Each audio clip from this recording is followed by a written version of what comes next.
आप तो कहीं से भी लड़ सकते थे। आप तो मुख्यमंत्री का तो बोलते हैं अपने आप कौन चेहरा है, मुख्यमंत्री के प्रबल दावेदार अपने आप को बताते हैं। तो जाइए बरहेट में लड़िए, जहां पर हेमंत सोरेन जी लड़ रहे हैं, जाइए गांधी से लड़िए जहां कल्पना सोरेन लड़ रही है। तब तो हम लोग जानेंगे कि हाँ भाई आप जो है सो बड़े से लोकप्रिय नेता हैं। नहीं तो आप आते हैं हमारे राज दरबार में, हमारे दरबार विधानसभा में आते हैं। भाई ये कैसा क्या है? आप अपने आप को एक समाज सेवी बता रहे हैं, लोगों से भी पता चला कि आप एक समाज सेवी हमेशा जनता के बीच में बने रहते हैं। क्या कुछ आपने हासिल किया है उपलब्धि समाज सेवा करते हुए? उम्र भर गालिब यही जुर्म करता रहा, धूल चेहरे पे थी और आईना साफ करता। जिन्होंने भाजपा को तहस नहस करने में, जिन्होंने भाजपा को बर्बाद करने में कोई कसर ना छोड़ी, आज वो प्रदेश अध्यक्ष। आ जाइए अमर बावरी भी जेबीएम में थे, चंदन कियारी के विधायक, और बीजेपी को जरा सा तहस नहस किए और उसके बाद फिर उनको बीजेपी में जगह मिल गया। तो सवाल ये है कि बीजेपी पूरी तरह से अपने सिद्धांत से आप देख रहे हैं पब्लिक डिमांड। मैं पिंटू बाबू। आगामी 20 नवंबर को झारखंड में विधानसभा चुनाव सेकेंड फेज का होना तय है। इसे लेकर दूसरे चरण के जितने भी विधानसभाओं के नेता हैं, कार्यकर्ता हैं, पूरे जोर शोर से अपनी तैयारी को लगे हुए। देवेंद्र कुमार गुप्ता जी का हमारे साथ हैं, आइए उनसे मिलवाते हैं और तमाम चीजों को जानने का प्रयास करते हैं। आपका हमारे चैनल पर स्वागत है सर। धन्यवाद, बहुत बहुत धन्यवाद। विधानसभा चुनाव का तैयारी करी, किस आधार से किए, किस तरह का तैयारी, किस लेवल तक तैयारी है? हमारी तैयारी सालों भर चलते रहती है। हम लोग मौसम वाले नहीं हैं और हम लोग जो हमेशा जनता के साथ जुड़े हुए रहते हैं, इसलिए हमारी तैयारी सालों भर चलती है। पहले आप भारतीय जनता पार्टी से ताल्लुका रखते थे, आज निर्दलीय चुनाव लड़ रहे हैं, ऐसा क्या कुछ ज्ञान पड़ा आपके बीच में? जी, पंडित दीनदयाल उपाध्याय बोला करते थे कि जब पार्टी अगर देश के विषय में नहीं सोचती हो तो हमें प्रत्याशी के विषय में गंभीरतापूर्वक विचार करना चाहिए। भारतीय जनता पार्टी निश्चित रूप से विश्व की सबसे बड़ी पार्टी है, लेकिन आप बहुत ही गहराई से जरा चिंतन करिए। देखिए, जिन्होंने भाजपा को तहस नहस करने में, जिन्होंने भाजपा को बर्बाद करने में कोई कसर ना छोड़ी, आज वो प्रदेश अध्यक्ष है। जेबीएम में जब बाबूलाल मरांडी जब उन्होंने बनाया था तो उन्होंने इसी से बनाया कि बीजेपी को भी यहाँ से तहस नहस कर दें। वो कहा करते थे, उनके कार्यकर्ता कहा करते थे कि तीसरी प्रखंड में कोई भी भारतीय जनता पार्टी का दिया जलाने वाला नहीं रहे। वैसी विषम परिस्थिति में हम जैसे तमाम जमीनी कार्यकर्ता भाजपा का दामन पकड़े रहे। और देखिए, उनके सवाल है आदरणीय रविंद्र बाबू, उनकी भी यही स्थिति है। वो भी जेबीएम में चले गए थे, उन्होंने बीजेपी को आंख दिखाई, आज फिर वो प्रदेश अध्यक्ष हैं। आ जाइए संजय सेठ को जो है आपने देखा होगा कि वो भी जेबीएम में चले गए थे। संजय सेठ को भी बीजेपी ने मौका दिया, उनको भी सांसद बना दिया रांची से। आ जाइए ढुल्लू महतो, वो भी जेबीएम में थे, उनको भी बीजेपी ने दिया और उनको विधायक बनाया। आ जाइए अमर बावरी भी जेबीएम में थे, चंदन कियारी के विधायक, और बीजेपी को जरा सा तहस नहस किए और उसके बाद फिर उनको बीजेपी में जगह मिल गया। तो सवाल ये है कि बीजेपी पूरी तरह से अपने सिद्धांत से भटक चुकी है। जिस बीजेपी ने ये ठाना था कि हमारा राष्ट्र प्रथम है और ईमानदारी प्रथम है, वहां पर ईमानदारी नाम की कोई चीज देखने को नहीं मिलती है। जो बीजेपी को गाली देता था, आज वो बीजेपी के माथा पर बैठे हुए हैं और उनके सहारे बेहतरनी पार करने के प्रयास कर रही है बीजेपी। बताइए, तो ये जनता नहीं समझती है क्या? यही सब कारणों से बड़ा मन क्षुब्ध हुआ है कि जहां पर ईमानदारी की कोई बात नहीं हो पा रही है, जहां अच्छे लोग नहीं मिल पा रहे हैं। इनका मरांडी जी का घेरा देख लीजिए, एक ऐसे लोगों से घिरा हुआ है जहां पर समाज से इसको कोई लेना देना नहीं, सब रिजेक्टेड लोग हैं और वो समाज का विकास का काम करें जिनको आता पता ही नहीं है। तो वैसे लोगों के साथ रह करके जो मेरे माथे पर वो बैठ जाए तो उनके साथ रहने से हमको क्या फायदा?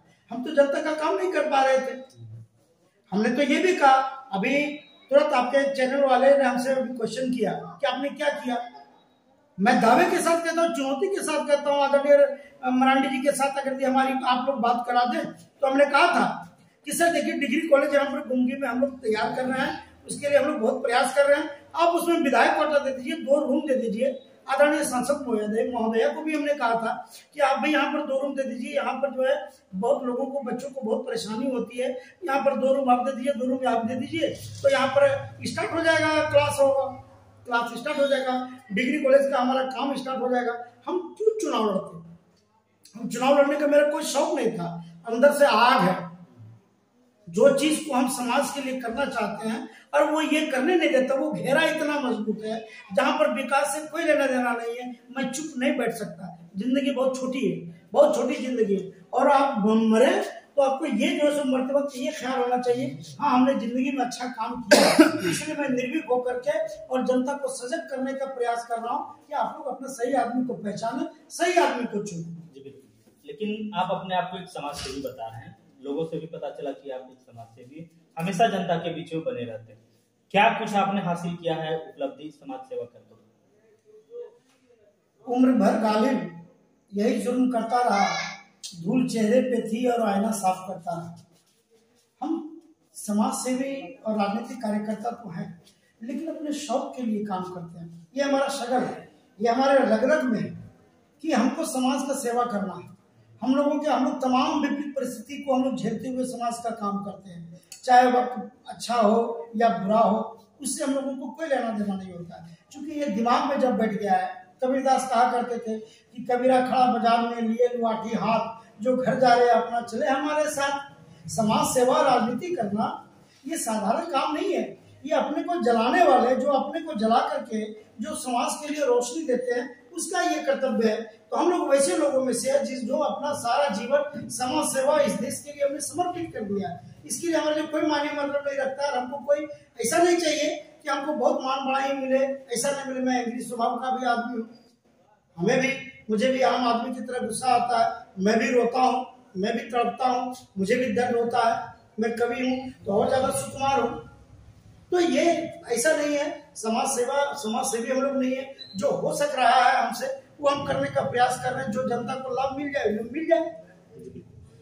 किन जन मुद्दों के साथ विधानसभा चुनाव आप लड़ रहे हैं? मुद्दे यहाँ पर बहुत सारे हैं, लेकिन प्रमुख मुद्दे में गिनाता हूँ। ये जो गाँव तहसील का जो क्षेत्र है वो जंगल का क्षेत्र है, पठारी क्षेत्र है। यहाँ कृषि का जो सो बढ़िया से साधन नहीं है। यहाँ पर इसके चलते रोजगार की कमी है। जब रोजगार की कमी है तो जिसके चलते तो फिर ये असमानता क्यों? हम लोगों को तो हम राजनीति नहीं करते हैं, एकदम साफ और स्पष्ट राजनीति करते हैं कि हमारी जितनी भागीदारी है, अगर 56% हमारे पिछड़े की आबादी है तो अब हमको 56% आरक्षण हमारा मिलना चाहिए।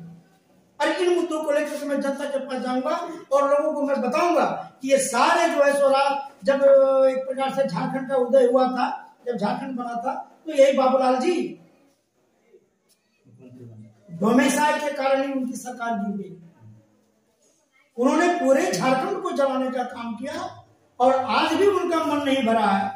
और वो आकर के ये किस्मों से यहाँ पर झारखंड में धनबाद विधानसभा से लड़ रहे हैं। क्या मैं उन लोगों को जगाना चाहता हूँ? क्या हम आदिवासी सीट से जाकर के लड़ सकते हैं क्या? तो उनको नैतिक जिम्मेदारी बनती है। वैसे तो ये जनरल सीट है, सामान्य सीट है, यहाँ कोई भी लड़ सकता है, लेकिन हमारे ऊपर ही वो अत्याचार क्यों? आप तो कहीं से भी लड़ सकते थे। आप तो मुख्यमंत्री का तो बोलते हैं अपने आप को हम चेहरा है, मुख्यमंत्री के प्रबल दावेदार अपने आप को बताते हैं। तो जाइए बरहेट में लड़िए, जहां पर हेमंत सोरेन जी लड़ रहे हैं, जाइए गांधी से लड़िए जहां कल्पना सोरेन लड़ रही है। तब तो हम लोग जानेंगे कि हाँ भाई आप जो है सो बड़े से लोकप्रिय नेता हैं। नहीं तो आप आते हैं हमारे राजदरबार में, हमारे धनबाद विधानसभा में आते हैं। भाई ये कैसा न्याय है? ये कैसा न्याय है? ये तो भारी अन्याय है। जी बिल्कुल, लेकिन धनबाद विधानसभा एक हॉट सीट माना जाता है। आपने भी कहा कि मुख्यमंत्री चेहरा है, ऐसे में एक तरफ देख रहे हैं कि निरंजन राय जी हैं, राजकुमार यादव जी हैं, निजामुद्दीन जी हैं और आप हैं। कहां पर आप देख रहे हैं जनता और आप में क्या तालमेल बना है? क्या कुछ कह रहे हैं जनता? सबसे पहले तो मैं बता दूं, मैंने ये नहीं कहा कि मरांडी जी मुख्यमंत्री के दावेदार हैं। वो अपने आप को मानते हैं। उनके जो चाटुकार लोग हैं, उनके जो इर्द गिर्द वाले लोग हैं, वो मानते हैं। भाजपा ने तो मुख्यमंत्री का चेहरा घोषित किया नहीं। और रह गई बात कि यहाँ पर दरबार विधानसभा में जितने भी प्रत्याशी हैं सबको मैं आदर भाव से कहता हूँ, सबका अपना अपना विचार है, अपना अपना जो है एक प्रकार से उनका लोकप्रियता है। लेकिन मैं जो है सो सीधा 4-5 की लड़ाई में मैं सीधा एकदम सुमड़ी से एकदम आहिस्ते से निकल जाऊंगा, ये मेरा पूर्ण विश्वास है। देख रहे हैं आपकी झारखंड मुक्ति मोर्चा है, मैया सम्मान योजना दे रही है, अबुआ आवास दे रही है, सावित्री बाई फुले योजना, कई तरह की योजनाएं अभी चुनावी दिनों में इससे कुछ दिन पहले से चला रही है। बीजेपी का बात करिएगा तो उनका मैनिफेस्टो आप देखिएगा, गैस फ्री देने की बात कर रहे हैं, 2,87,000 सालाना नौकरी देने की बात कर रहे हैं, बेरोजगार भत्ता देने की बात कर रहे हैं, गोगो दीदी योजना के तहत 2100 रुपया देने की बात कर रहे हैं। ऐसे में यहाँ की जनता आपके साथ रहेंगी या फिर इन लोगों के साथ जाएगी, या फिर क्या विचार है आपका? हाँ, एक ये बड़ी समस्या है, इसमें अच्छे लोगों का निकल करके आना थोड़ा मुश्किल होता है, लेकिन जनता बहुत समझदार है और मैया योजना का कहीं को प्रतिफल नहीं है। अभी आपने देखा होगा, मैं खुद इसका गवाह हूँ। अभी इन्होंने कहा, हेमंत जी ने कहा कि बिजली माफ, लेकिन देखिए जाकर के पता करिए गिरिडीह में जैसी इनकी सरकार जो है सो डिजॉल्व हुई, वैसे ही जो है सो बिजली बिल सबका आ गया है। किसी का 10,000 आ गया, किसी का 15,000 आ गया, किसी का 20,000 आ गया। तो ये स्थिति है। इनका जितना भी प्रकार का जो वादा था हेमंत बाबू का, सारा पूरी के पूरी तरह से फेल है। उन्होंने कहा था हम 5 लाख लोगों को नौकरी देंगे, क्या हुआ स्थिति? आदरणीय रघुवर दास जी के समय में हम पूरी तरह से सब लोग गवाह हैं कि वहां पर दरोगा का नियुक्ति हुआ था, एक भी कहीं कोई घोटाला नहीं हुआ था, एक भी कोई फर्जी नियुक्ति नहीं हुई थी। लेकिन आप पिंकवाड़ा में देखिए, बार बार कभी इधर होता है, इधर पर्चा लीक हुआ, उधर पर्चा लीक हुआ। जो बेरोजगारों को, युवाओं को ठगा गया, पोषण सखी को ठगा गया, आपका जल सहिया दीदी को ठगा गया, पारा टीचर को ठगा गया, नौकरी के नाम पर यहाँ शून्य। ये आपके वो हेमंत बाबू के छोटे भाई हैं बसंत जी, उनसे जब दिल्ली में पूछा था पत्रकार करीब 1 साल पहले, भाई आप दिल्ली आए क्या बात? बोले चड्डी खरीदने के लिए आए, जंगिया खरीदने के लिए आए। अब समझ सकते हैं कि जनता को कितना बेवकूफ समझता है ये परिवार। और ये कल्पना जी अगर दी घर में, आपको अच्छी तरह से पता है कि घर में अगर दी आपके पति अच्छा है, ईमानदार आदमी का घर, जो कहते हैं कि भाई ये ईमानदार आदमी का घर है, उनका पति अगर ये रात को चोरी करके आता है तो उसकी पत्नी बोलती है कि कहां से लो, ये पैसा दे रहे, कहां से ले, तो पति को जवाब देना पड़ता है। तो आपके हेमंत जी ने क्या किया? उनके जो मंत्री हैं आलमगीर आलम, करोड़ों अरबों रुपए का घोटाला किया, जेल में बंद है। तो क्या कल्पना जी कभी ये नहीं पूछी हेमंत बाबू से कि क्यों ऐसा किए?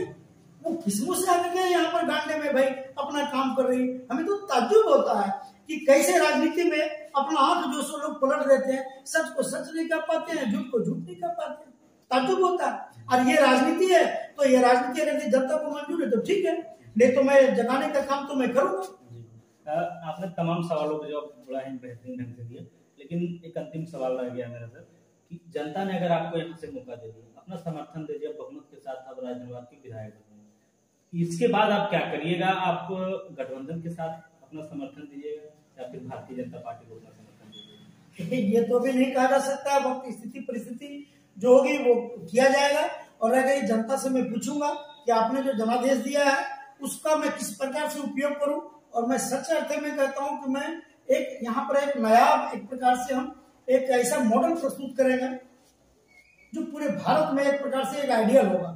हम दिखाना चाहेंगे कि एक समाज को हम किस तरह से सुरक्षित रह सकते हैं, एक समाज को किस प्रकार से हम चौमुखी विकास कर सकते हैं, कैसे पलायन रुकेगा, कैसे रोजगार होगा, कैसे करके आप जो है सो पानी की समस्या का समाधान होगा। हमारे पास पूरी आइडिया है, एक एक पंचायत के लिए मेरे पास आइडिया है। कॉमन अमूमन सबका एक ही जो है सो समस्या है, हर जगह की समस्या एक ही है, ठीक है। थोड़ा बहुत आगे पीछे होता है तो वो सब चीज में ये करने का वो है, मेरे दिमाग में है कि अगर जनता हमको मौका देती है और अपना वोट जो है सो वो मैं जनता से आग्रह करता हूँ कि 13 नंबर पे जो मेरा निशान है गैस का चूल्हा, उस पर आप लोग बटन दबा करके मुझे भारी मतों से विजय बनावे और अपना आशीर्वाद दे, ताकि आपका ये बेटा एकदम खर्रा खर्रा सीधा सीधी, गोली लगे या छर्रा, बात करूंगा मैं खर्रा, मैं काम करूंगा। जी धन्यवाद।